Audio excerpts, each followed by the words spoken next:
Muito bem, minha gente. Então, estamos aqui agora para conversar um pouco sobre processo do trabalho, né? Quero dizer para vocês que nós vamos conversar ainda mais, né, na nossa revisão de véspera, né, que vai acontecer aí no sábado, certo? Véspera, né? Prova domingo vai acontecer no sábado.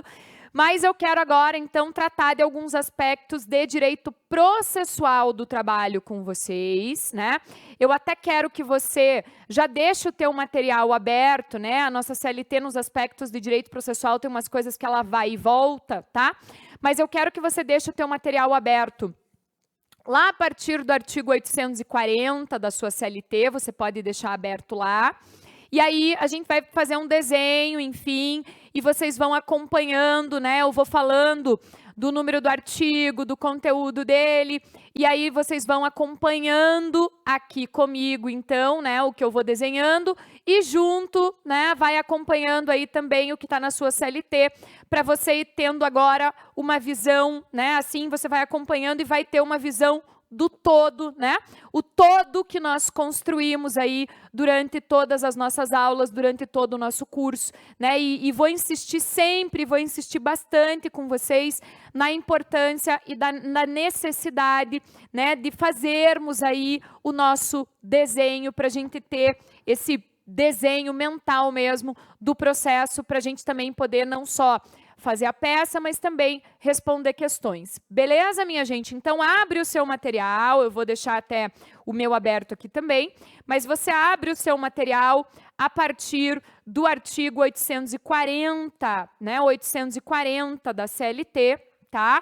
E aí, você vai acompanhar aí um desenho comigo. Então, bora para a tela comigo para a gente desenhar o nosso todo aqui. Então, olha lá, tá? Veja, vou insistir com vocês, né, nesse nosso desenho básico, vamos dizer assim, tá? Então, olha aqui, ó, né, no nosso desenho básico, tá? Deixa eu até aumentar essa linha aqui, peraí, né? Deixa eu fazer uma linha maior aqui para o nosso juiz, tá? Então, olha lá, a nossa Justiça do Trabalho, juiz, TRT e TST, né? TST, eu vou deixar desenhado lá a questão de turma, né? E depois a questão de SDI, perfeito? E aí, então, vamos olhando, né? Vamos olhando aí, vamos desenhando o nosso processo, vamos dizer assim. Então, veja só, né? O artigo 840 da CLT, que é onde vocês estão agora, né, com ele aberto, ele está falando da nossa reclamação trabalhista, tá? Que pode ser escrita, né, e pode ser verbal, tá? Galera, eu quero combinar com vocês que eu vou deixar aqui no desenho, na tela, o número que eu for colocando são números de artigos da CLT. Se eu precisar escrever alguma coisa de CPC, de súmula OJ, eu sinalizo isso, tá? Até coloco em outra cor aqui para facilitar, mas vamos lembrar agora que tudo que eu for colocando de número na sequência aqui, no desenho, vai ser de artigo da CLT, beleza? Então, começamos, né? Provocamos a Justiça do Trabalho com a nossa reclamação trabalhista, tá? Que você está vendo aí que pode ser escrita ou pode ser verbal, tá? Mas se ela for verbal, né, ela precisa ser reduzida a termo, ou seja, ela precisa ser convertida numa petição escrita, ok? E aí o que acontece, né, pessoal? A ação é distribuída e o reclamante tem 5 dias para retornar na Secretaria da Vara do Trabalho, o reclamante ou o advogado dele, enfim, para fazer a redução a termo, que é literalmente o ditado da petição inicial, né? Se não fizer essa redução a termo no prazo, tá? A ação arquiva, né? A ação arquiva. E desse arquivamento, eu vou ter que esperar 6 meses para poder ajuizar a ação de novo, que é uma daquelas hipóteses de perempção, né? Então, você tem que esperar 6 meses para poder ajuizar a ação de novo, não importa se essa ação agora vai ser verbal ou se ela vai ser escrita, né? Não interessa, eu tenho que aguardar os 6 meses, então, só para ficar claro para vocês, aqui é um 7 também, artigo 731, então, da CLT, falando dessa primeira hipótese de perempção, ok? Bom, estando em termos aqui, né, então, tendo lá Também a indicação do valor dos pedidos, tudo bonitinho. Vamos lembrar, né, que desde a reforma trabalhista, a gente é obrigado aqui, né, a indicar valor para os pedidos, né, valor para os pedidos. A gente toma esse cuidado na hora que a gente está confeccionando a nossa peça, né? E aí a gente tem o trâmite dessa petição inicial. Então, de acordo com o artigo 841 agora da CLT, né, a gente tem lá que a Secretaria da Vara do Trabalho, em 48 horas, faz uma movimentação, marcando já a data de audiência, né, e expede a notificação para o réu, né, e essa notificação para o réu, como regra geral, até ela é postada lá, portanto, ela é feita, né, pelo correio. Lembra comigo, né, que se o réu for uma pessoa jurídica, né, não precisa pedir a notificação na pessoa do representante legal. A única situação que a gente faria isso era no caso de massa falida, né? E aí, pessoal, num primeiro momento, tem que essa notificação é recebida pelo réu aqui 48 horas depois da postagem, né? E o que a gente tem que lembrar, que é uma tese que a banca gosta muito, né? Que entre né, o recebimento dessa notificação pelo réu, tá? E a data da audiência, eu tenho que ter aqui pelo menos, no mínimo, 5 dias de prazo, né, que é um tempo necessário aí que o legislador considerou para o réu conseguir se programar, né, fazer a sua defesa, contratar advogado, reunir informações, reunir documentos, enfim. Então, no mínimo, 5 dias antes da audiência, ok? Lembrando, né, eu só vou fazer aqui um remember de que se nós tivermos aquela situação de fazenda pública, né, pessoas jurídicas de direito público, o decreto-lei aqui 779 diz para nós, então, que esse prazo tem que ser de 20 dias, né, pelo menos 20 dias antes da audiência, ok? Então, toma cuidado com relação a isso, tá? Por quê? Porque já não foram, né, raras as vezes, isso já aconteceu em mais de uma vez, que em peças da segunda fase, você teve que abordar essa situação, né, de 5 dias para a defesa. Já caiu em peça que você tinha que abordar isso pelo réu, caiu já numa contestação, e aí você tinha que pedir, então, você faz a contestação e faz uma preliminar, né, requerendo lá o adiamento, a redesignação da audiência, a remarcação da audiência, porque você não teve pelo menos os 5 dias, mas você faz também todas as outras teses, porque a contestação tem que ser completona. E já caiu também uma situação em que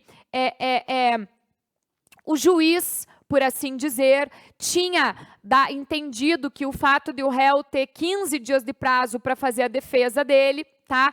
Que o réu não teria tido prazo suficiente, enfim, e aí você tinha que argumentar pelo reclamante numa peça que estava tudo certo, que a decisão do juiz que estava errada, porque o prazo é de 5 dias, conforme o artigo 841, que o juiz não tinha que nada ter anulado o processo para conceder novo prazo de defesa, visto que, no caso, tinha uma notícia de 15 dias de prazo para o réu fazer isso, tá? Então, cuida, porque essa informação da história dos 5 dias, ela pode ser utilizada tanto por um lado, entre aspas, quanto por outro lado também, tá? Então, isso é uma coisa que a gente tem que tomar cuidado aqui, tá? Agora, falando dessa audiência especificamente, tá? O que eu quero lembrar com vocês agora, né? E vou fazer um parênteses, vamos dizer assim, aqui do lado, né? Então, olha lá. Audiência, quando a gente pensa em audiência na Justiça do Trabalho, você vai procurar lá no índice, por exemplo, você chega antes, né? E você acaba chegando antes em regras gerais sobre as audiências que constam lá do artigo 813 e seguintes da CLT, tá? Artigo 813, então, né, ele vai falar, por exemplo, que as audiências são públicas, que elas acontecem, né, das 8 às 18 horas, tá? Aí ele vai falar também, né? Isso é muito, muito, muito importante. A questão de que as audiências acontecem supostamente na hora marcada, né? Então, se está marcada para as 13 horas, para as 13h12, ela vai ser apregoada, vai ser chamada nessa data, tá? E aí, isso fez, inclusive, o TST entender que não há tolerância de atraso para as partes em audiência. Não há tolerância de atraso para as partes, ou seja, chegar atrasado vai ter os mesmos efeitos processuais do que não comparecer. Então, a parte que chegar atrasada, ela pode entrar para a audiência, tranquilo, né? Ela entra, mas o efeito processual é como se ela não tivesse comparecido, que nós vamos falar dessas histórias, né, daqui a pouquinho, tá? Agora, tem algum tipo de tolerância de atraso? Tem, né? São aquelas tolerâncias de atraso que constam lá dos parágrafos do artigo 815 da CLT, que são tolerâncias de atraso para o juiz. Então, o que você tem que tomar cuidado? Se vier uma situação de que a audiência está marcada para um determinado horário, normalmente vai ser a primeira audiência da pauta, tá? Ou seja, a primeira audiência de todas as marcadas pelo juiz. Pauta de audiência são todas as audiências marcadas lá no dia pelo juiz. Se o juiz não está lá para audiência, então não está para fazer audiência, a gente tem uma tolerância de atraso aqui de 15 minutos, né, imposta pela CLT. Agora, o juiz está, né, no local lá na vara de trabalho para realizar a audiência, mas daí, injustificadamente, você se depara com um atraso, né, de 30 minutos, perfeito? Nesse caso, galera, nesses casos aqui, tanto nesse que o juiz não está, quanto nesse que é um atraso injustificado, e o que eu quero dizer para vocês, né? A audiência está atrasada porque a anterior a ela demorou mais do que o esperado. Isso não vai ser um atraso injustificado, galera, né? Isso acontece inclusive com uma certa frequência, tá? Nesses casos em que a gente tem realmente a previsão legal, então o juiz não está lá os 15 minutos ou 30 minutos é um atraso injustificado, as partes podem ir embora, elas podem se retirar, só que elas precisam fazer prova de que elas estavam lá no horário da audiência. Essa prova é feita como? Segundo a CLT, né, fazendo um registro no livro de audiências, tá? Mas pode aparecer também que a parte apareceu lá na secretaria e pediu uma certidão de que ela estava presente, ok? Mas assim, fez prova de que estava lá, pode ir embora e o juiz vai ter que remarcar essa audiência para um outro dia, tá? Então, cuida com isso, né? Cuida com essa previsão legal aí, com essa necessidade também de fazer prova que eu estava lá, não é simplesmente ir embora, né, e deixar a coisa lá do jeito que tá, ok? Agora, sobre o comparecimento e ausência das partes, né, eu quero que você lembre o seguinte. Se nós estivermos numa primeira audiência, tá? Numa primeira audiência, certo? Aí, se o autor, né, não comparecer, é a questão do arquivamento. E se o réu não comparecer, é a questão da revelia, né? E junto com a revelia, como consequência, nós temos a confissão, né? A confissão ficta, que é a confissão quanto à matéria de fato. Beleza, galera? Tá? Agora, o que eu quero lembrar aqui com vocês, o que eu quero ressaltar com vocês, tá? Toma cuidado, porque se o autor não comparecer e acontecer o arquivamento, né? A gente tem a CLT dizendo que o juiz vai arbitrar, que vai impor, arbitrar não, né? O juiz vai determinar o pagamento de custas, tá? Nas regras de custas na fase de conhecimento, que nesse caso ficaria 2% sobre o valor da causa. E essas custas, pessoal, elas vão ter que ser pagas para poder ajuizar a ação de novo. E a gratuidade da justiça não isenta destas custas aqui, ok? Prof, e se a pessoa não pagar as custas e ajuizar novamente a ação? Bom, o juiz da nova ação, sem pagamento de custas, vai poder, né, determinar também o arquivamento, a extinção sem resolução do mérito dessa nova ação aí, beleza? Então, é uma situação que a gente tem que aqui tomar cuidado, tá? Agora, né, se dentro de 15 dias o autor apresentar uma justificativa legal para a ausência dele, tá? Aí, tá? A gente pode ter, sim, a isenção dessas custas, né? Mas aí tem que ter, então, uma justificativa. Agora, veja, o processo não vai desarquivar, né? Essa justificativa é só para isentar do pagamento das custas, essas custas que são necessárias para ajuizar novamente a ação. Perfeito, galera? Então, lembre disso, tá? Prof, o autor, ele tem que comparecer pessoalmente na audiência. Exato. Mas, professora, tem alguma possibilidade de, se ele não puder comparecer, evitar esse arquivamento aqui? Tem, né, pessoal? Então, vamos lembrar que lá no artigo 843, tá? A gente tem os parágrafos falando sobre comparecimento de autor e réu. Então, veja, temos lá que para o autor, está no parágrafo 2º do artigo 843, que em caso de doença ou de motivo ponderoso, na CLT está como poderoso, porque publicou com erro de grafia, mas motivo ponderoso, poderoso, relevante, ok? Então, em caso de doença ou motivo relevante devidamente comprovados, o autor pode se fazer substituir, pode se fazer representar. Quem é que vai representá-lo na audiência? Ou um colega de profissão, ou alguém do sindicato. Prof, então o advogado sozinho, com o atestado que o cara está doente, internado, não evita o arquivamento? Não evita, tá? Então, isso é uma coisa muito importante e que a gente tem que aqui, efetivamente, tomar cuidado, né? Que a gente tem que observar, né, essa situação, por assim dizer, tá? Agora, e o réu, né? O réu que não comparecer é revelia, certo? O réu pode, sempre que ele quiser, né, se fazer substituir lá por um preposto. Preposto não precisa ser empregado, né? O preposto só precisa ter conhecimento dos fatos. Porque se ele prestar depoimento e começar a dizer lá, não sei, não me lembro, né?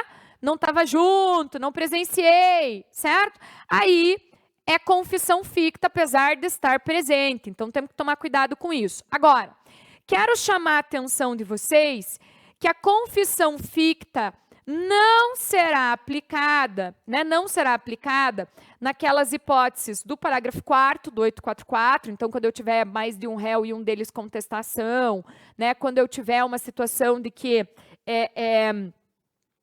falta documento indispensável naquela petição inicial, então, né, a petição inicial é baseada, por exemplo, os pedidos são baseados em cláusulas de uma convenção coletiva, eu tenho que juntar a convenção coletiva, se eu não juntar, né, o juiz vai julgar o meu pedido improcedente, ou vai julgar conforme a lei, porque se ele não tem a convenção coletiva, ele não pode adivinhar o que é o conteúdo da convenção coletiva, tá? Então, isso eu tenho que tomar cuidado. Se também a narrativa dos fatos, né, é francamente inverossímil ou contrária já a uma outra prova que está nos autos que o próprio autor juntou, ok? E também temos que tomar cuidado com o parágrafo 5º, né, que é um parágrafo que a FGV gosta de cobrar na segunda fase, que diz para vocês que se está lá, o réu não está, mas está presente o advogado, e o advogado oferece, né, defesa e documentos, que o juiz tem que aceitar. Então, o juiz tem que considerar, receber a contestação e os documentos e considerar os termos, considerar o conteúdo aí dessa contestação, né? Então, é importante, né, a gente observar isso também, né? Enfim, tomem cuidado com esses aspectos, tá? Então, estamos falando aqui sempre, a priori, daquela primeira audiência, que pode ser uma inicial, pode ser uma una, mas a primeira audiência. Agora, o que vocês têm que tomar cuidado é o seguinte: se já teve uma audiência anterior, na qual o réu apresentou contestação, né, e não houve acordo, então, e foi designada uma nova audiência, né, aquela audiência que normalmente é chamada de instrução ou de prosseguimento, aí nós estamos naquela regra, né, tanto da súmula, deixa eu escrever de outra cor aqui para vocês, né, tanto da súmula 9 do TST, quanto também da súmula 74, no sentido de que se ambas partes, né, quem não comparecer, vai ser aplicada a confissão ficta, ou seja, confissão quanto à matéria de fato. Então, cuidado, porque se for numa nova audiência, tá? Não arquivará mais no caso da ausência do autor, é confissão para ele também. Cuide com isso, porque a prova às vezes gosta de te enganar. Então, não se fixe no nome das audiências. O que você tem que lembrar é assim, o que já aconteceu? Já teve uma audiência anterior a essa, né? E que o juiz remarcou uma nova só para a colheita da prova oral, tá? E que o réu já apresentou defesa. Então, eu estou nessa regra aqui das súmulas do TST. Perfeito? Então, cuida, né? Cuida com isso. Que mais aqui de audiência, né, pessoal? Uma coisa importante também. Quando a gente olha lá para o artigo 848, parágrafo 1º da CLT, fica claro para nós que se o autor já prestou o depoimento, ou melhor, o autor não, as partes, que se elas prestaram depoimento já, elas podem até se retirar da audiência, elas podem até ir embora, e a audiência continua na pessoa do representante. Ou seja, eu só posso cogitar de confissão ficta, eu só posso cogitar de confissão ficta até o momento do depoimento pessoal. Se isso já houve, se isso já aconteceu e nós estamos numa audiência posterior, então, por exemplo, o encerramento de instrução ficou pendente em uma perícia, o juiz designou uma audiência depois, ou ainda, o juiz fez uma audiência só para ouvida das partes e numa próxima ele vai ouvir as testemunhas, depois que as partes forem ouvidas, já que passar esse momento, as partes são obrigadas a continuar comparecendo? Não, e não haverá confissão ficta mais, ok? Então, isso é uma coisa também super importante aqui de a gente considerar, né, na nossa tramitação aqui, na observação dos nossos processos, tá? Então, sobre a audiência, né, eu queria fazer essas considerações mais relevantes com vocês, tá? E aí, o que a gente tem que lembrar também? O que a gente tem que lembrar, voltando agora lá para o nosso desenho, tá? Que na audiência, né, o juiz primeiro aqui, ele vai tentar o acordo, tá? E não havendo acordo, aí o réu vai ter 20 minutos para apresentar a sua contestação, ok? Então, a contestação, mesmo no processo eletrônico, ela pode continuar sendo apresentada de forma verbal? Sim, o réu tem 20 minutos para isso, tá? O réu tem 20 minutos para isso, certo?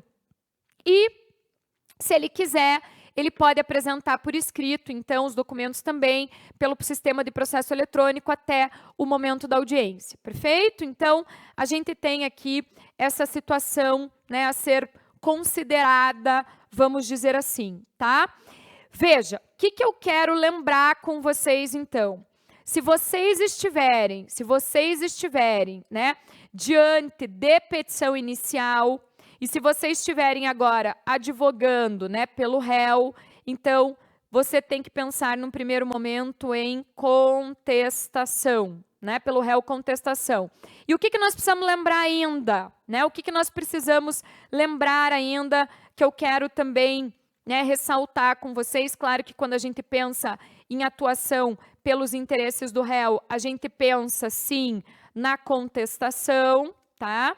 E aí você olhando, né, para o teu artigo 847 da CLT, você encontra lá, né, por exemplo, o 336, o 337, né, do CPC, e vai encontrar também o 343 do CPC. Bom, o 336, ele te lembra que a contestação tem que ter aí, pessoal, todas as teses de defesa, né? Eu não posso parar numa preliminar, numa prejudicial, eu tenho que elencar todas as teses de defesa, tenho que contestar minuciosamente todos os fatos, vamos dizer assim.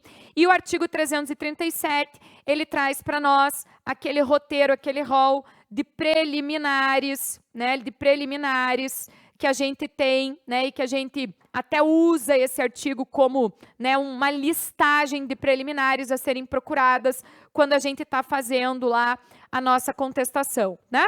E o artigo 343 do CPC, ele lembra que cabe no processo do trabalho também a reconvenção. Então, eu posso fazer contestação com reconvenção, e a reconvenção, ela é dentro da contestação, então ela vira um item da contestação. Tanto é que você pode chamar a sua peça, né, só de contestação ou você pode chamar também de contestação com reconvenção, tá tudo certo, ok? Agora, o que mais que o réu pode apresentar também, né? Vamos dizer assim, num momento de defesa, né? Vamos pensar defesa lato sensu aqui. O réu também pode apresentar, vamos lembrar comigo, as exceções, tá? E eu quero que você tome cuidado no caso da exceção, né? Da exceção de incompetência, que é a incompetência relativa, que é a incompetência territorial, né? Então, que eu vou dizer que a ação foi proposta, vamos dizer assim, no lugar errado, né? A ação foi proposta no lugar errado. A ação foi proposta em Curitiba, mas ela deveria ter sido proposta em Porto Alegre, tá? Nesse caso aqui, vamos lembrar comigo que o réu tem 5 dias para fazer o protocolo, 5 dias da notificação, do recebimento daquela notificação lá citatória, em que está a data de audiência também, tá? Ele tem 5 dias da notificação para fazer o protocolo e o nome da peça vai ser exceção de incompetência, tá? Então, temos aqui, né, o nome da peça vai ser exceção de incompetência, exceção de incompetência territorial, exceção de incompetência em razão do lugar, tá? É isso que efetivamente nós temos, tá? Então, tá lá. E aí, o que a gente vê, né? Abra aí o artigo 800 da CLT para você ver os parágrafos. Então, o juiz protocolar dessa exceção, né? É um incidente processual que o juiz precisa resolver, então ele vai desmarcar a audiência, né? De acordo com os parágrafos aqui do artigo, ele vai desmarcar a audiência, vai dar prazo para outra parte se manifestar, daí de 5 dias também, tá? Aí outra parte se manifesta, se ela concordar com a alegação da incompetência territorial, o juiz já remete os autos para o juízo competente. Se a parte contrária não concordar, aí tem até a possibilidade de produção de provas, né? Claro, cada parte junta documentos já com a sua peça, mas eu tenho até a possibilidade da produção da prova oral. E aí depois, galera, né, o juiz vai proferir a decisão, se ele é competente ou incompetente, tá? Daí, né, venha para a tela comigo, eu quero que você lembre aqui, que você tome cuidado a respeito dessa decisão, tá? Porque, no geral, ela é uma decisão interlocutória, portanto, irrecorrível de imediato, tá? Porém, lembre comigo, tá? Lembre comigo que se o juiz acolher, tá? Opa, não é a linha A, aqui é a linha C. Se o juiz acolher, né? Acolher, certo? E daí, mudar a vara do trabalho e o TRT, então mandar de Curitiba para Florianópolis, que muda o TRT, mandar de Curitiba para São Luís, no Maranhão, que muda o TRT, tá? Nesse caso, daí é o caso que cabe o recurso ordinário de imediato, porque essa decisão é considerada terminativa. Se o juiz rejeita, se ele acolhe e manda para outra vara do trabalho dentro do mesmo TRT, decisão interlocutória e recorrível de imediato, tá? Mas nesse caso aqui, ela se torna terminativa, perfeito? E ainda em termos de exceções, eu quero que você lembre que nos casos de suspeição e de impedimento daí também, que nós vamos aplicar, aqui, né, as regrinhas lá que a gente vê do CPC, tanto as hipóteses de impedimento e de suspeição, quanto o processamento, né? No sentido de que, se o juiz não se reconhecer suspeito ou impedido, que ele remete ao TRT, para o TRT processar e decidir lá sobre o impedimento ou a suspeição, tá? Então, toma cuidado, né? Toma cuidado com relação a esses detalhes aí que acabamos de colocar para vocês, tá? Agora, vamos lá, né? Uma vez que eu tenha a apresentação da defesa, daí a produção das provas na mesma audiência ou numa próxima audiência, enfim, né? Aí a gente tem lá aqueles trâmites finais, né? O juiz encerra a instrução, né? pergunta para as partes novamente da possibilidade, na verdade, o juiz encerra a instrução e daí ele vai dar prazo para as partes apresentarem aí razões finais, ok?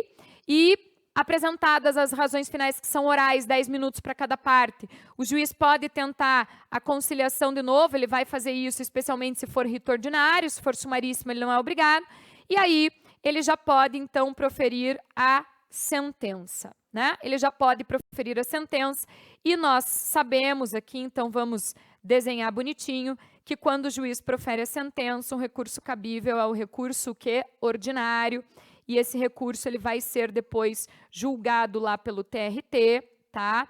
E depois nós teremos daí, da decisão do TRT no RO, nós teremos a possibilidade do cabimento do recurso de revista, que é julgado lá, né, em turma do TST, e que a gente sabe que se ainda tem divergência, né, divergência entre as turmas, ou a turma está divergindo de um entendimento já simulado, já auditizado, né, ou seja, de um entendimento já, vamos dizer assim, uniformizado pelo TST, aí eu vou poder protocolar recurso de embargos, que depois serão julgados lá na SDI, tá?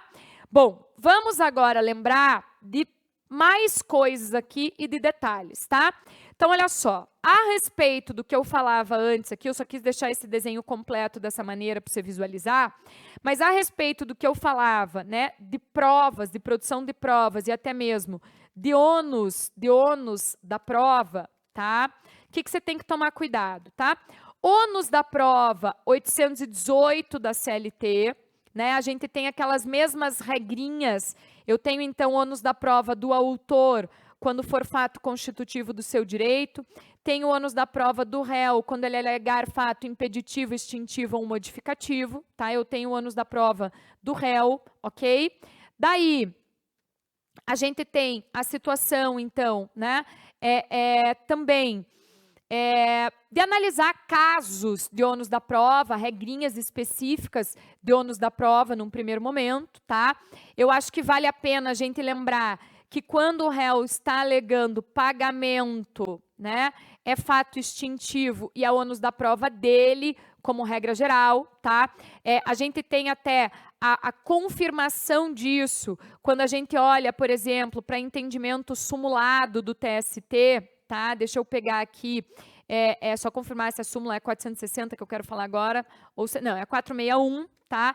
Que ela até fala da questão de pagamento, né, de FGTS, por exemplo, né? Mesmo no caso do FGTS, a gente tem como ônus da prova, né, do réu, porque se ele está alegando pagamento, o comprovante de pagamento está com ele. Perfeito, pessoal? Tá? Então, isso é uma coisa importante aqui de a gente considerar, tá? Agora, o que mais que eu quero também considerar, vamos dizer assim, com os senhores, tá? Vamos lá. Ainda podemos falar de pagamento de horas extras, de pagamento de diferenças salariais, alegou pagamento, atraiu para si o ônus da prova. Outra situação específica que temos também em entendimento simulado, vale transporte, né? Vale transporte, também o ônus da prova daí é do empregador, porque é o empregador que tem que ter lá o documento dizendo quero vale transporte, renuncio ao direito do vale transporte. Exemplos aqui para os senhores, então. Com relação a horas extras, né, pessoal, eu não vou ficar repetindo, mas a gente conversou na revisão passada, aí, na revisão de direito material, sobre toda aquela situaçãozinha lá referente ao ônus da prova das horas extras, tá? Então, lembre disso também. Essas situaçõezinhas específicas aqui que a gente tem ônus da prova tratado, vamos dizer assim, em súmulas, né, em súmulas aí do TST, tá? Então, isso é uma coisa bem importante, né, de a gente considerar, tá? Quero dizer para vocês o seguinte, que temos sim, lá nos parágrafos, né, temos lá nos parágrafos do artigo 818 da CLT, aquelas hipóteses de inversão do ônus da prova, e temos que tomar cuidado, porque, como regra geral, quem determina a inversão do ônus da prova é o juiz, né? Então, isso não é uma escolha das partes, é uma determinação aí do juiz, e o juiz tem que fazer isso, né, no curso do processo, por decisão fundamentada, né? Na verdade, antes da abertura da instrução, até para ele possibilitar que quem não tinha o ônus da prova e agora tem, que essa pessoa, que essa parte efetivamente se desencumba a contento, né, do ônus da prova, tá? E aí, nós temos, então, essa situação específica aqui para ser considerada, tá? E sobre provas, pessoal, o que eu quero, né, sobre provas, ressaltar com vocês? Que a gente tem previsões, sim, na CLT, né, ali artigo 819, 20, 21, enfim, fala de questões de provas, mas que eu recomendo muito, muito, muito, muito que vocês olhem para o CPC, porque o CPC tem várias coisas muito mais detalhadas, mais organizadas que a CLT, tá? E a gente fez lá, a gente estudou isso, a gente sublinhou coisas importantes, a gente colocou algumas remissões e tudo. Claro que se eu tenho previsão específica, eu tenho que usar a previsão específica na CLT, e aí, né, no restante eu aplico, então, o CPC. Então, tomem bastante cuidado com relação a esses aspectos que estamos tratando aqui, tá? Agora, vamos lá. Vamos lembrando agora dessas questões que envolvem recursos, tá? Então, veja, vamos lembrar comigo algumas coisas, né? Olhando para sentença. Se eu tenho uma sentença de total improcedência, né? Improcedência, a única pessoa, tá? A única pessoa que pode fazer recurso ordinário aqui é o autor, porque foi ele que perdeu tudo, certo? E daí, no momento que um réu é intimado porque o autor apresentou recurso ordinário, o réu só vai poder fazer contra-razões, porque ele não tem interesse recursal, ele não tem nada para recorrer, então ele só faz contra-razões. Agora, se você estiver diante de uma sentença de total procedência, tá? A única pessoa que vai poder aqui, pessoal, lembre comigo, a única pessoa que vai poder fazer recurso ordinário é o réu, porque ele perdeu tudo, né? E daí, se o autor for intimado desse recurso, a única coisa que ele pode fazer é contra-razões, porque ele não tem nenhum interesse recursal, já que ele ganhou tudo, né? Então, isso é uma coisa muito importante de você visualizar. Agora, se você estiver diante, olha para mim aqui, ó, se você estiver diante de uma sentença de parcial procedência, né? Parcial procedência, então, o que vai acontecer? O réu, né, está analisando lá, né, com seus advogados o que vai fazer, e o autor também está analisando o que vai fazer com aquelas coisas que perdeu, tá? Vamos supor que o autor, desde logo, já faça o recurso ordinário. Não, ele já está inconformado com o que ele perdeu, ele já fez o recurso ordinário, tá? O que acontece aqui, galera? O réu, nesse primeiro prazo, né, nesse prazo da intimação da sentença, o réu não fez nada, né? O réu não recorreu, tá? Então, o que acontece aqui, galerinha? O réu deixou passar o prazo, ele não precisa explicar por quê, mas ele poderia ter recorrido, porque eu insisto, a sentença foi, né, nós estamos aqui diante de uma sentença de parcial procedência, tá? Daí, galera, né, o autor recorreu. Então, o réu agora, ele é intimado num primeiro momento para contra-razões, né? A intimação que vem receba o recurso do autor, processe-se. Ele é intimado para contra-razões, tá? E aí, como ele não recorreu antes, ele poderia, tá? Aí ele vai fazer o recurso ordinário adesivo, tá? Ou recurso adesivo. Tanto faz o nome aqui que você queira chamar, né? E aí, claro, o réu apresentou recurso, né? O autor é intimado desse recurso aqui e ele só vai poder fazer contrarrazões, porque afinal de contas ele já recorreu antes aqui, preclusão consumativa, tá?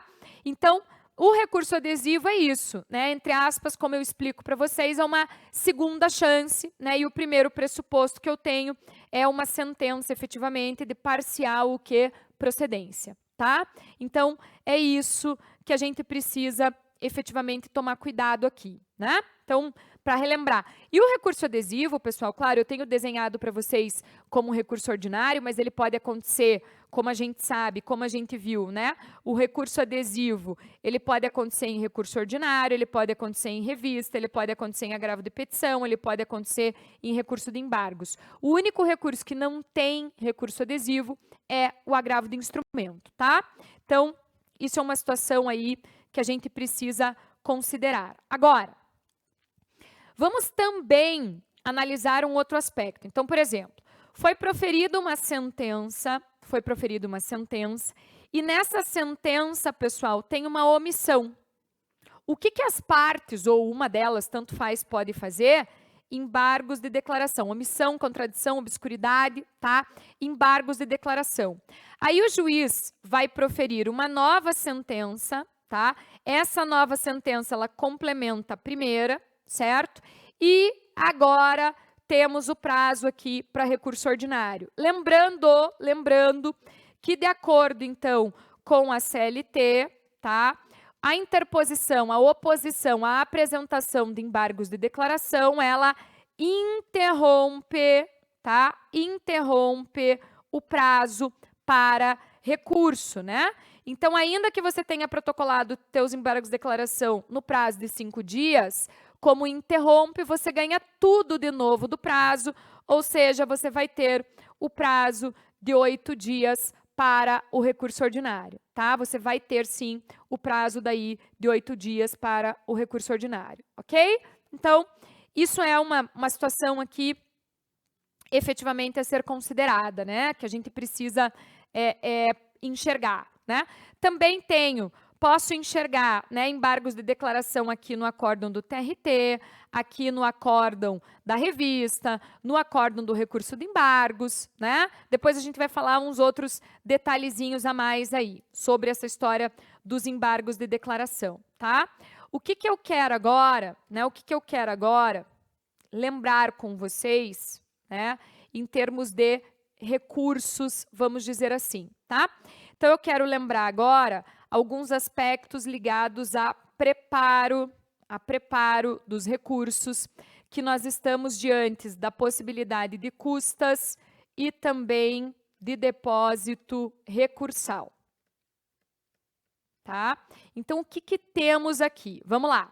Quando nós estamos diante, né? Quando nós estamos diante, então, de custas na fase de conhecimento, artigo 789 da CLT vai dizer para você pode abrir lá, né, que as custas na fase de conhecimento, que elas incidem, né, o valor delas é de 2%, daí eu posso ter valor de condenação, se eu não tiver valor de condenação, eu vou olhar para o valor da causa, né, eu vou olhar para o valor da causa, ok? Quem paga custas aqui na fase de conhecimento, lembre comigo, né? Parágrafo 1º do artigo 789 aí, é o vencido. E o que nós combinamos de raciocinar? Que o autor da ação só é vencido se ele perder tudo, né? O autor da ação só vai ser o vencido se ele perder tudo, ok? Então, isso também é uma situação importante aqui a ser considerada, ok? Que mais ainda para vocês, pessoal? Aí, né, eu recolho, pago custas e comprovo o recolhimento no prazo recursal, ok? Depósito recursal, nós estamos lá, né, parágrafo 1º, parágrafo 4º, os principais, 9º, 10 e 11, tá? Parágrafo 1º, eu preciso de uma condenação em pecúnia, condenação a pagar algo, tá? E quem paga, quem recolhe depósito recursal é o empregador, certo? É o empregador, perfeito? Ele vai pagar o depósito recursal em guia de depósito judicial, ou seja, já fica vinculado ao processo, porque ele depois serve como parte de pagamento de uma futura execução. A finalidade é garantia do juízo, né? Aí fica claro para nós que esse pagamento é pelo empregador mesmo, pela redação dos parágrafos 9º e 10. Daí lembre comigo só que no parágrafo 9º você tem aquelas hipóteses de quem paga metade do depósito recursal, né? E no parágrafo 10, as hipóteses de isenção. Então, no parágrafo 9º, quem é que paga metade, tá? Pagam metade. Vamos lá. O empregador doméstico, né? O empregador doméstico paga metade também, galera. Entidades sem fins lucrativos, micro, pequena empresa, né? E o microempreendedor individual. Casos de isenção. Temos gratuidade da justiça, temos entidades filantrópicas, temos a empresa em recuperação judicial. Daí vocês têm também, né, que nós andamos aí colocando algumas remissões em alguns lugares ou destacando que já está ali, né, no próprio material. Temos a súmula 86 do TST falando que a massa falida está isenta também de depósito recursal, tá? E temos também a situação da fazenda pública, né, que também fica isenta, né, de depósito recursal e que a gente precisa, então, efetivamente considerar, tá? Comprovação do depósito recursal também, como regra geral, é no prazo do recurso, tá? O que vocês têm que tomar cuidado só sempre, né, é que a questão do agravo de instrumento, porque daí se for agravo de instrumento é no ato de interposição, perfeito? Né, no ato do protocolo. Que mais ainda, galera, que vale a pena falar? Olha, não caiu ainda em peça, né? E veja, se cair um recurso ordinário, eu não duvido que você tenha que fazer um recurso ordinário pelo réu, tá? Pelo réu, e que você tenha informação na questão que o réu contratou seguro garantia judicial. Aí, né, de fato, o parágrafo 11 aqui do artigo 899 fala que eu não preciso necessariamente fazer o depósito recursal só em dinheiro, que eu posso fazer por meio de seguro garantia judicial ou fiança bancária, então eu tenho que juntar os documentos que comprovem que eu contratei esse produto. Então, daí, na hora de dizer que está comprovado do depósito recursal, você não vai dizer o depósito, você vai dizer, né, que você está juntando as guias do seguro garantia judicial, que comprovam, né, a substituição dessa ferramenta, então, pelo depósito recursal, né, a substituição do depósito recursal pelo seguro, e cita aí o artigo 899, parágrafo 11 da CLT. Beleza? Tá? Então, cuide com isso, ok? Agora, falado, né, desses aspectos aí a respeito de preparo, só quero te lembrar também da OJ 140, tá?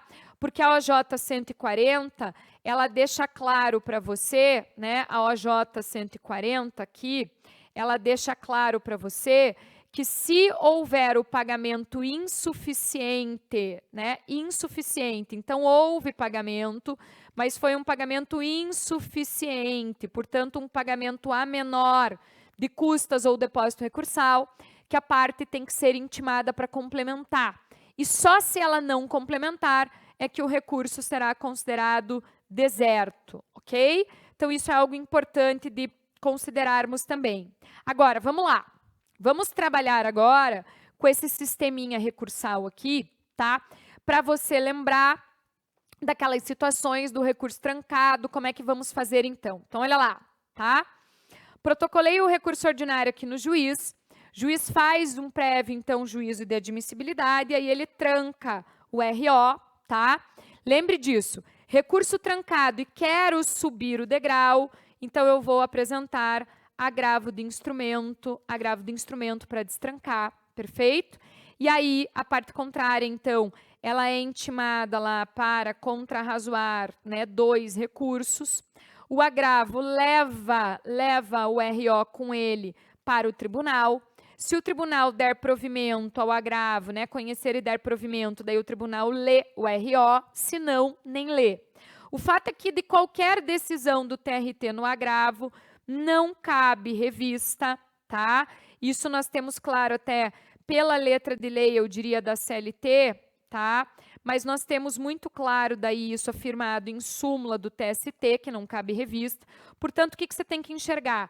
Que a revista é cabível da decisão do TRT aqui, pessoal, tá? No RO, ou se fosse execução aqui no agravo de petição, tá?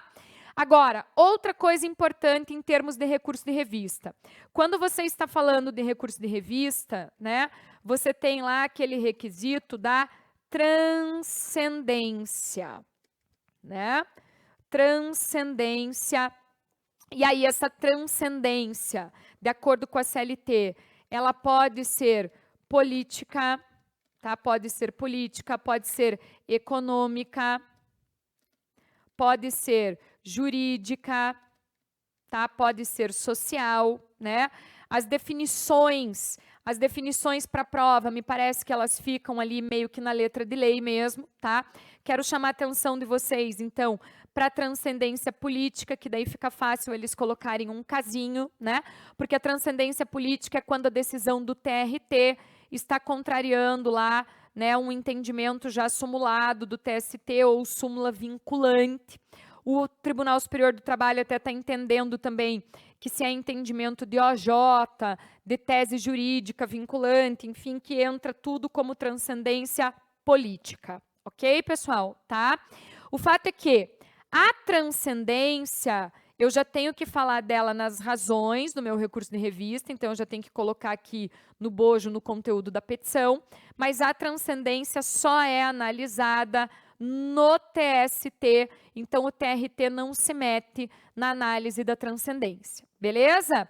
Isso é importante aí, né, de nós considerarmos, tá? Agora, o que mais que eu quero falar com vocês sobre essa historinha do recurso de revista? Então, vamos lá.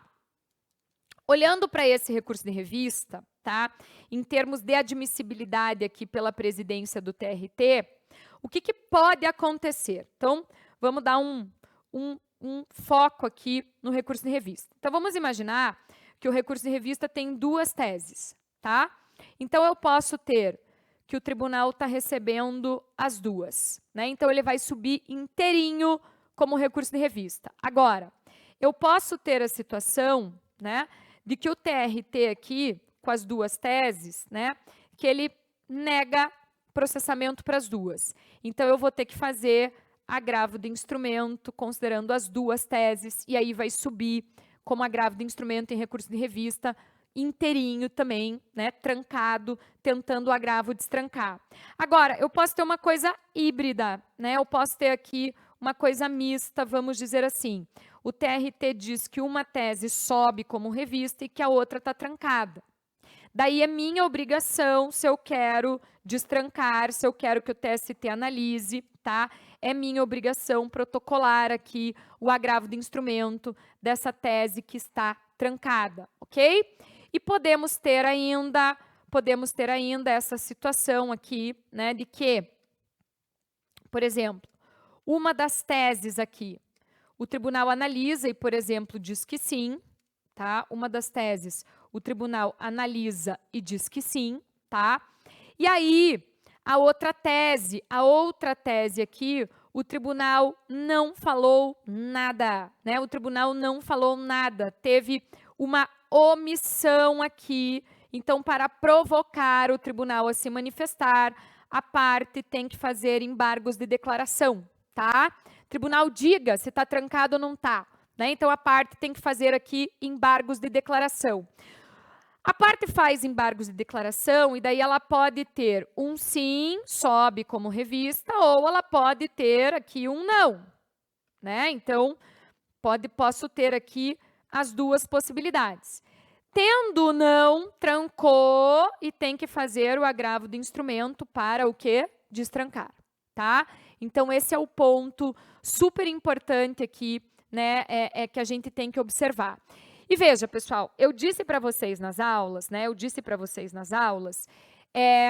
Que poderia aparecer, né? Que eu acho difícil, mas que não podemos descartar totalmente a hipótese, certo? Daquela previsão que veio no final de 2024, tá? para a instrução normativa número 40 do TST, da história de que se tá, na tese do recurso de revista, né, envolve tese jurídica vinculante, né, que são aquelas formadas lá pelo TST, né, em incidente de assunção de competência, em incidente de recursos repetitivos ou em incidente de resolução de demandas repetitivas, né? Se o teu recurso de revista está trancado e envolve uma tese jurídica vinculante, aí eu tenho que tentar primeiro o agravo interno, né? Para que o próprio TRT julgue e resolva o problema, né? Então, é isso que temos aqui a priori, que a gente tem que, então, considerar. Perfeito, pessoal? Tá? Então, cuidem, né? Prestem atenção com relação a esses pontos específicos, essa situação específica lá que pode aí aparecer para vocês, tá? Então, queria, então, fazer só, vamos dizer assim, esse comentáriozinho com vocês. Muito bem.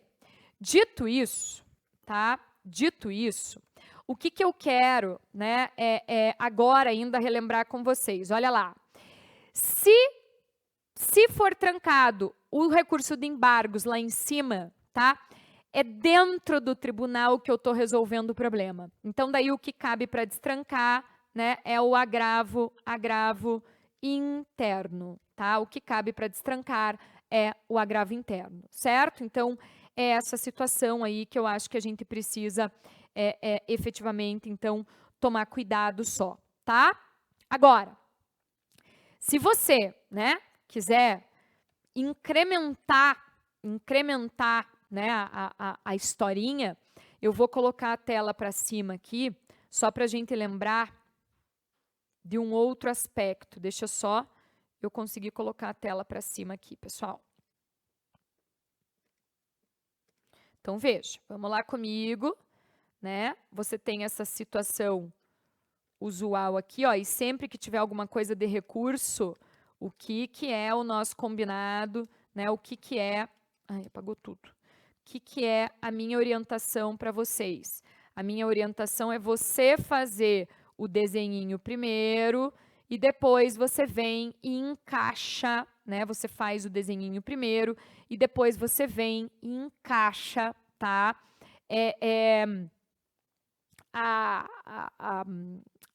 A questão no desenho. Então, né, da sentença aqui do juiz, né, vai ser cabível lá o recurso ordinário, que é julgado lá no tribunal, então a ideia da decisão colegiada. Da decisão colegiada cabe recurso de revista, que vai ser julgado lá na turma, né, e se eu tiver aquela divergência que falamos já, aí caberá recurso de embargos, que depois é julgado na SDI. Perfeito? Tá, agora vamos lá. Se vierem para vocês aquelas situaçõezinhas de que na petição inicial teve reclamação trabalhista aqui, normalmente, né? Teve um pedido de tutela de urgência, e o juiz aqui, você sabe, né? Que na audiência lá, o réu apresenta contestação, o nosso desenho, tá? Mas você está diante agora de uma situação que o juiz deu uma decisão interlocutória aqui, então uma decisão no curso do processo, tá? Uma decisão no curso do processo em que o juiz acolhe ou rejeita, tá? Acolhe ou rejeita uma tutela de urgência, tá? Aí a gente tem a possibilidade, como decisão interlocutória irrecorrível de imediato, juiz é autoridade coatora e eu posso ter uma ilegalidade ou um abuso, aí a gente sabe que aqui cabe mandado de segurança, perfeito? Aí nós também temos, né, estudamos aquela outra hipótese relacionada à perícia, de o juiz determinar antecipação dos honorários periciais lá para poder fazer a perícia, a gente sabe que o juiz não pode fazer isso, também é cabimento de mandado de segurança, né, temos lá a OJ 98, da SDI 2, dizendo isso para vocês, então, certo? Então, cuidem com essas decisõezinhas interlocutórias aqui, porque dessa história, né, pessoal, da tutela de urgência, pode aparecer para vocês N casos, né, até inclusive como aquele caso da peça do simulado amarelo, acho que é o simulado amarelo número 4, tá? 3 ou 4 agora, não vou lembrar de cabeça, acho que é o 4, sim, em que tinha uma tutela de urgência envolvendo o retorno do cargo de confiança para a função original, a continuar o pagamento, né, da gratificação, então reintegrar no cargo de confiança, uma estabilidade de alguém que não tinha estabilidade. Então, quer dizer, o assunto em si, né, ele não te define o mandado de segurança, o que te define é que o juiz está deferindo ou indeferindo uma tutela de urgência. Né? O juiz pode indeferir, por exemplo, a tutela de urgência de uma gestante que foi dispensada sem justa causa aqui. Veja, se era gestante, tá? Tinha estabilidade, o empregador não poderia ter demitido sem justa causa. Agora, pode aparecer para vocês, e eu não quero, né, deixar de falar isso, aquela história, por exemplo, da gestante que pediu demissão, só que o pedido de demissão não foi homologado no sindicato, tá? Então, o pedido de demissão, como regra geral, né, ele vem como tese pelo réu, e pedido de demissão, se o empregado pediu demissão, ele abriu mão da estabilidade. O problema é que a gente tem aquela previsão do artigo 500 da CLT, que se pede demissão, o pedido de demissão tem que ser homologado no sindicato, tá? E eu vou dizer mais para vocês, né, pessoal? Essa história do pedido de demissão ser homologado, ter que ser homologado no sindicato, já era um posicionamento jurisprudencial bastante forte em relação à gestante e se tornou tese jurídica vinculante, tá? Então, se você estiver defendendo a trabalhadora, né, é muito claro que você tem que, com unhas e dentes aqui, né, alegar que o pedido de demissão daí é nulo porque não foi homologado no sindicato, beleza? Muito bem. Agora, continuando o nosso desenho aqui, vamos lá pensar comigo agora. Você tem a expectativa, né? Você sempre tem a expectativa aqui de que o recurso seja julgado por uma decisão colegiada de tribunal. Mas se aparecer para você, por exemplo, que o RO aqui, que o RO interposto, que o RO foi julgado pelo relator aqui no TRT, tá? Aí você vai precisar protocolar o agravo interno, tá? Para que ele seja julgado pela turma, pelo órgão colegiado, para daí dessa decisão colegiada você poder pensar, então, no recurso de revista, tá? Então, cuide, né? São aquelas hipóteses que nós estudamos lá do artigo 932 do CPC, em que o relator, né, pode decidir sozinho. São essas hipóteses que a gente precisa considerar. Né? Isso pode acontecer aqui com o recurso de revista também, isso pode acontecer com o recurso de embargos, né? Então eu tenho que observar, a decisão é colegiada ou a decisão é do relator, tá? Então eu acho que assim, num geralzão, né, de fase de conhecimento, tá ótimo. Eu quero agora colocar aqui para vocês 5 minutinhos só de intervalo aqui na tela, tá? Para eu também poder correr aqui, pegar uma aguinha, pegar um cafezinho, e você vai ficar com 5 minutinhos de intervalo aqui, para daí você retornar e para nós conversarmos aqui um pouquinho sobre execução. Já quero te dizer, né, que essa revisão vai acabar aqui quando ela acabar mesmo, talvez não seja no tempo, então, de 2 horas, porque a gente tinha colocado como máximo isso, né? Mas eu quero depois, né, depois desse intervalinho de 5 minutinhos, falar com vocês sobre execução. Então, 5 minutinhos de tempo aí para vocês.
Pessoal, então vamos lá agora conversar um pouquinho sobre aspectos relacionados à fase de execução, tá? E daí eu quero que você abra o teu artigo 876 da CLT, né? Então, tua CLT já estava aberta, né, em outros artigos aí. Eu quero que você abra a partir do artigo 876 da CLT, porque o que nós combinamos nas aulas a respeito de execução é que você vai seguir sim, né? Para você não se perder aí, o que você vai seguir é a ordem numérica dos artigos, tá? E aí, nós vamos, então, fazer o nosso tradicional desenho, mas daí agora envolvendo, né, a fase de execução. Então, eu vou deixar essa parte aqui do juiz bem maior, tá? Para vocês enxergarem bem aqui tudo. Então, juiz, TRT e TST, tá? Então, aqui, juiz. Muito bem, né? Então, aparece para você o enunciado, né? Aparece para você o enunciado de uma questão ou eventualmente de peça, enfim, trazendo lá situações de que o processo está na fase de execução, que já teria lá um trânsito em julgado, enfim, né? Então, vamos lá. Claro que você tem a execução provisória, tá? Mas a execução provisória, tecnicamente, né? Ela entre aspas, ela vai até a penhora, tá? Mas, né, o que a gente precisa aqui lembrar, tá? As medidas recursais da fase de execução, elas estão depois da penhora, porque daí você tem a garantia do juízo, daí você tem os embargos de execução, ou impugnação, sentença de liquidação pelo credor, e daí você, né, embargos de execução pelo devedor, e daí o juiz decide, para daí ter o agravo de petição. Então, por isso que eu digo para vocês que se eles forem cobrar, né, medidas recursais, ou eles vão cobrar de uma decisão já transitada em julgado, ou aquele caso do IDPJ, que depois a gente fala aqui um pouquinho, tá? Então, vamos lá. Você tem, né, um processo que já veio lá da fase, né, de conhecimento, tá? Então, veio lá da fase de conhecimento, e aí ele vem, então, para a execução, para a fase de execução, né, que se processa, portanto, nos próprios autos, né? Eu não vou precisar começar algo novo aqui. Então, o artigo 876 da CLT está te falando dos títulos que você pode ver, né, sendo executados na Justiça do Trabalho. Vamos ficar com a sentença, né, transitada em julgado. Daí você tem, né, o artigo 877 apenas te falando da competência para executar. Então, se foi uma sentença, por exemplo, lá proferida pelo juiz do trabalho, então você vai executar no próprio juiz, enfim, tá? Aí, você tem o artigo 878, né? O artigo 878, pessoal, é daqueles que quando caem essas peças de execução, a gente viu nas aulas, eles vêm com umas tesezinhas de falha no procedimento. Aqui pode aparecer para vocês alguma coisa envolvendo, sim, o artigo 878. Por quê? Porque ele diz, tá, que o juiz, que a execução tem que ser promovida, né, tem que ser impulsionada pelas partes, e que o juiz pode fazer isso de ofício, tá? De ofício, pessoal, se a gente tiver diante de uma parte que estiver sem advogado, ou seja, uma parte que estiver, né, naquela regrinha do ius postulandi, perfeito? Então, é isso que a gente tem que observar a priori, tá? Daí temos, né, o artigo 879, super importante para nós, porque o 879 é aquele artigo que a gente vai descobrir quanto vale a decisão aí transitada em julgado, tá? E a gente vai perceber, né, aquela questão da liquidação do julgado, então, né? E que aí a gente tem o parágrafo 1º B, que a parte, né, a banca FGV entende que as partes obrigatoriamente precisam ser intimadas para apresentar cálculo, ok? E aí temos aquela ideia do parágrafo 2º, né, que se as partes forem intimadas para verificações de cálculos, né, uma da outra ou de um perito judicial, aí esse prazo para conferir cálculos é preclusivo, ou seja, tem que falar agora erros, problemas de cálculo, né, sob pena de não poder discutir para frente depois que garantiu o juízo, né? Nesse momento aqui, quando a parte fala que tem alguma coisa errada no cálculo, é apenas uma impugnação de cálculo, tá? É apenas uma impugnação de cálculo, perfeito? Então, assim, eu acho que isso é uma situação que a gente precisa, né, considerar aí, tá? Daí, galera, né, aí, veja, uma vez que nós descobrimos, então, que o juiz homologa cálculo, que é uma decisão meramente, né, interlocutória aqui, aí a gente tem aquela ideia do artigo 880 da CLT, que é expedido o mandado de citação ao executado, tá? É nesse momento, inclusive, que se teve, né, teve depósito recursal, a Secretaria da Vara do Trabalho vai também fazer o abatimento da conta lá desses depósitos recursais, tá? E que o executado aqui, né, pessoal, o executado, ele tem, tá? O executado tem 48 horas para tomar alguma atitude, perfeito? O executado tem 48 horas para tomar alguma atitude. Que atitude que ele tem para tomar aqui, né, pessoal? O executado, então, ele vai poder aqui, pessoal, pagar. Então, ele deposita lá, né, no banco, pagando a execução, daí ele não vai discutir. Ele pode depositar para garantir o juízo, ele pode também indicar bens à penhora, e ele pode também contratar um seguro garantia judicial, tá? Então, a gente tem todas essas possibilidades aí pelo executado, né, que constam daí lá dos artigos 881 e 882 da CLT, né, com até remissões que nós fizemos lá, né, do CPC também, que o CPC é muito mais detalhado nesses procedimentos de execução, então a gente usa vários artigos do CPC. Agora, o que a gente tem também? Que se o executado, né, pessoal, se o executado ficar inerte, não fizer nada, tá? Então, o executado aqui não toma nenhuma dessas atitudes, aí a gente pode ter a situação de que o oficial de justiça, né, o oficial de justiça vai, então, realizar a penhora de bens, né, dos bens que sejam aqui necessários, suficientes para a garantia do juízo, tá? O que você tem que lembrar? Então, o oficial de justiça não pode sair penhorando bem num valor muito maior, porque senão a gente tem o excesso de penhora, o excesso de execução, tá? Temos também aquela situação dos bens que são impenhoráveis, né? Temos a questão do bem de família aqui, né? Do bem de família, então, tá? Que a gente tem que efetivamente tomar cuidado, ok? Agora, o fato é, vamos entender que de alguma forma aconteceu, olha lá, a garantia do juízo, tá? Então, nós estamos agora no artigo 884, caput da CLT. De alguma forma, aconteceu a garantia do juízo, certo?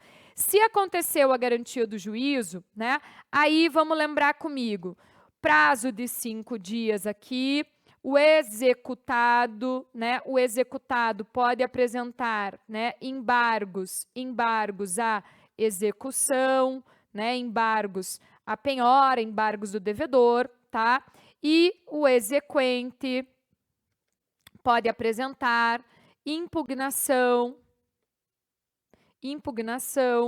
à sentença de liquidação, né? E é dentro dessas duas medidas, né? Dentro dessas duas medidas, que se não houve a preclusão aqui, as partes vão poder, né, reiterar, discutir o que elas tinham lá dito que estava errado no cálculo, certo?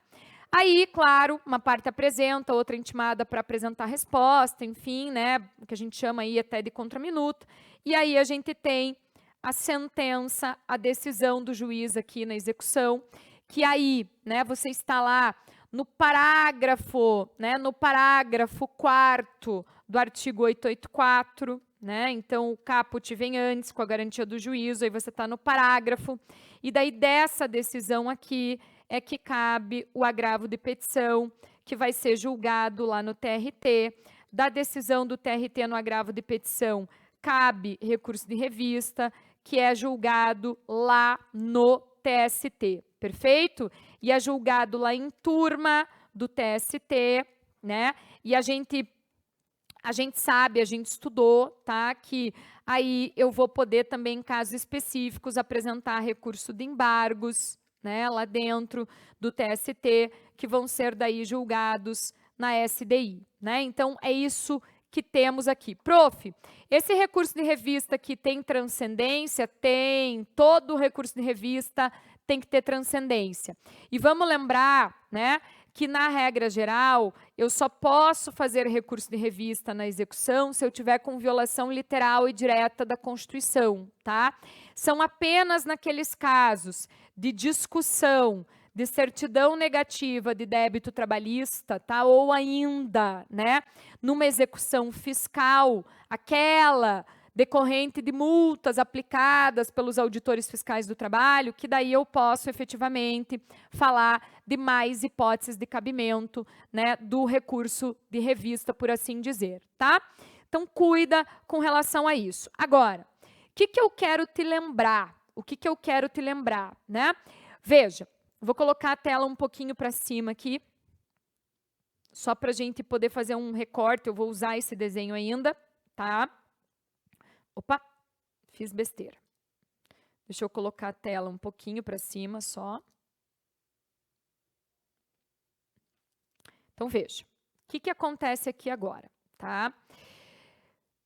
Vamos pensar, né, que o executado aqui, estou puxando aqui mesmo, era uma pessoa jurídica, tá?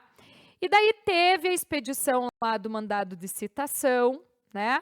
E não tem pagamento, tentou-se a penhora, não consegue, né? Ou seja, tentamos aqui executar a pessoa jurídica e não é possível executar a pessoa jurídica, tá? Não tem bens para satisfazer.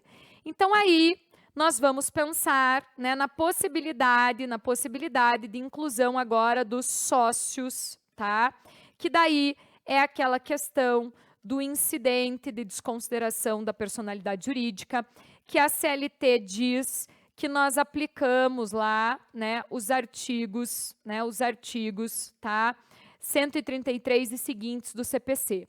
Então, quando eu estou na execução aqui, né, a requerimento da parte, então, falando do preenchimento dos pressupostos legais e tudo, a gente vai pedir a inclusão, né, vai fazer uma petição aqui, justificando que a pessoa jurídica, né, não tem bens aqui para saldar, enfim, e aí a gente vai pedir que tenha a inclusão dos sócios, tá? E a gente vai fazer uma petição requerendo aí, justificando e requerendo a inclusão dos sócios, né? Aí, olhando lá para o procedimento, né, do CPC, então o juiz em tese, né, ele vai mandar suspender o processo, porque ele precisa ver agora se os sócios respondem ou não, tá? Aí os sócios vão ter, né, lembra que os sócios têm um prazo de 15 dias para apresentar uma manifestação, né, se defendendo desse pedido aí de desconsideração, certo? E depois, na sequência daí, se for necessário ainda produzir mais alguma prova, né, além de eventuais documentos já juntados e tudo, aí a gente vai ter uma decisão, né? Como nós estamos na execução, né, aí é só você olhar sobre a decisão, é só você olhar para o parágrafo 1º do artigo 855-A, se nós estamos aqui na execução, certo? Então, aí, o recurso cabível na execução é o agravo de petição, tanto pelo sócio executado agora, supostamente, se ele foi incluído, como pelo exequente, se o autor rejeitou o pedido de inclusão do sócio, tá? Então, isso é importante. Agora, o que mais que eu quero lembrar a vocês, né? Deixa eu colocar a tela para cima, lembrando que essa desconsideração da personalidade jurídica, tá? Vamos lembrar agora que essa história, né, da desconsideração da personalidade jurídica pode acontecer também na fase de conhecimento. Então, bora lá lembrar disso aqui, tá? Então, olha lá. Tá? Quando temos, né, a sentença, fase de conhecimento, daí é recurso ordinário, e depois, né? E depois da decisão no RO aqui, temos revista. Beleza? Tá? Então, vamos lembrar comigo o seguinte, que eu posso já requerer, né? Desde a petição inicial, eu coloco a pessoa jurídica e coloco aqui sócio, tá? Se eu fizer isso desde a petição inicial, eu estou incluindo como réus, certo? Aí, né, lá na audiência, quem é réu, né, se defende por contestação, tá? Agora, eu podia ter entrado com ação só contra a pessoa jurídica e requerer a desconsideração no curso do processo de conhecimento também. Também o juiz vai dar prazo de 15 dias daí para o sócio se defender, enfim. E aí, veja, se for uma decisão, se a decisão do juiz for aqui uma decisãozinha, né, interlocutória sobre incluir ou não incluir, né, a decisão interlocutória é irrecorrível de imediato, tem que esperar a sentença final para daí fazer o RO, tanto da sentença final quanto das decisões interlocutórias, certo? Mas, se eu estou advogando pelo sócio, tá?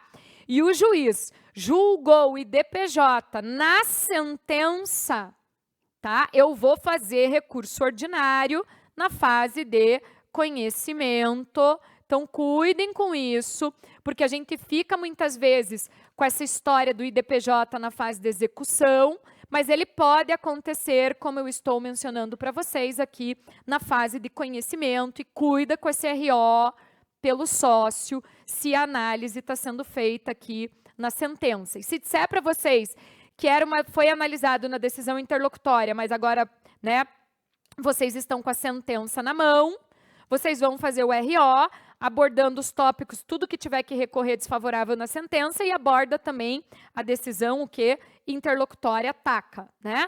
Então, cuidado, tá? Com essa situação aqui do IDPJ, vamos dizer assim, numa fase de conhecimento, tá? Pessoal, eu penso que sobre processo do trabalho, né, a respeito de aspectos relacionados a processo do trabalho, por agora, tá ótimo, né? Você precisa também descansar, ou de repente terminar aí de fazer uma peça, uma questão que você ainda queria treinar, né? E nós nos vemos, então, com muito carinho meu, nós nos vemos na revisão de véspera. Até logo mais.